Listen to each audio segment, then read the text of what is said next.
नमस्कार दोस्तों, शिवसेना स्थापना दिवस के मौके पर लोगों के समर्थन से उत्साहित उद्धव ठाकरे ने प्रधानमंत्री नरेंद्र मोदी को खुली चुनौती दी है। उद्धव ठाकरे ने साल के अंत में होने वाले विधानसभा चुनाव की ओर इशारा करते हुए कहा कि मोदी जी, मैं आपको महाराष्ट्र में विधानसभा चुनाव के लिए अभियान शुरू करने के लिए आमंत्रित करता हूं। यह आपके और मेरे बीच होगा।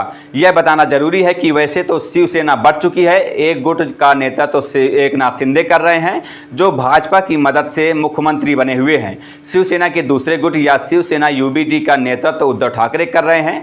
चूंकि मूल शिवसेना तो ठाकरे परिवार की है, इसलिए स्थापना दिवस उद्धव ठाकरे की पार्टी ने भी मनाया।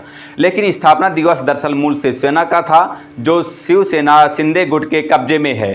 उद्धव ठाकरे ने रैली में कहा कि भाजपा को मेरा संदेश, मेरे मूल प्रतीक यानी कि शिवसेना का चुनाव चिन्ह का इस्तेमाल किए बिना चुनाव लड़े और जीतने का प्रयास करें। मुझे गर्व है कि हमने किसी और की तस्वीर का इस्तेमाल नहीं किया, हम कभी भी इस्तेमाल भी नहीं करेंगे, खासकर पीएम मोदी की।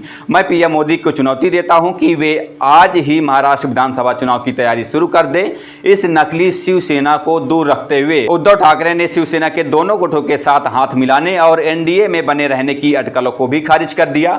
उद्धव ठाकरे ने कहा कि वह उन लोगों के साथ कभी नहीं जाएंगे जिन्होंने उनकी पार्टी को खत्म करने की कोशिश की है।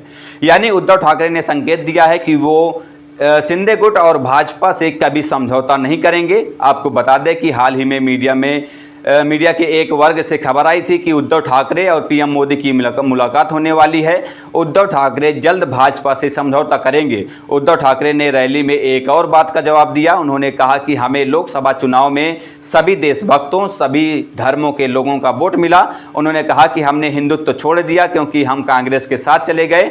मैं बताना चाहता हूं कि हमने हिंदुत्व नहीं छोड़ा। अगर देश और संविधान को बचाने के लिए सभी ने वोट दिया तो लोग हमारे साथ हैं। यह दर्शाता है कि भाजपा ही वह है जिसने हिंदुत्व छोड़ दिया है।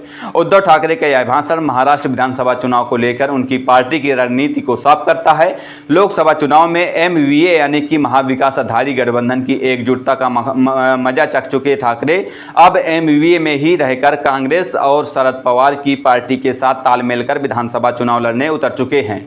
लोकसभा चुनाव में एमवीए यानी कि महाविकास आघाड़ी को 48 में से 30 सीटें मिली हैं, जबकि शिंदे वाली शिवसेना, अजित पवार वाली एनसीपी और भाजपा गठबंधन वाली महायुति को सिर्फ 13 सीटें मिली हैं। भाजपा सिर्फ 9 सीटें पा सकी है और उसका घमंड चकनाचूर हो चुका है। महाराष्ट्र में दरअसल भाजपा को ही लोग शिवसेना और एनसीपी को बांटने के लिए जिम्मेदार ठहरा रहे हैं। प्रदेश में उद्धव ठाकरे एमवीए सरकार चला रहे थे, लेकिन भाजपा ने ऑपरेशन शिवसेना शुरू कर दिया। महत्वाकांक्षी एकनाथ शिंदे के नेतृत्व में शिवसेना में विद्रोह कराया और अलग कर दिया।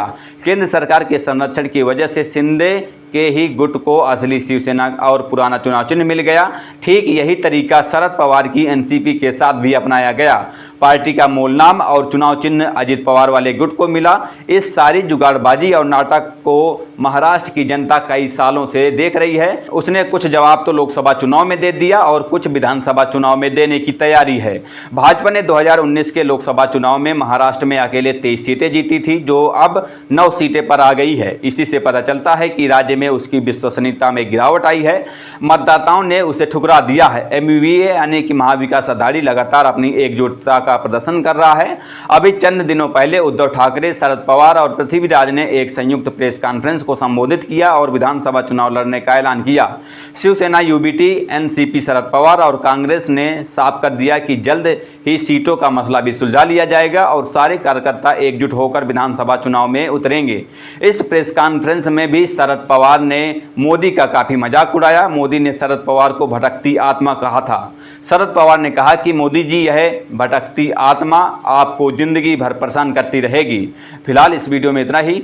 मिलते हैं किसी नए वीडियो के साथ, तब तक के लिए बने रहिए हमारे चैनल पर। धन्यवाद।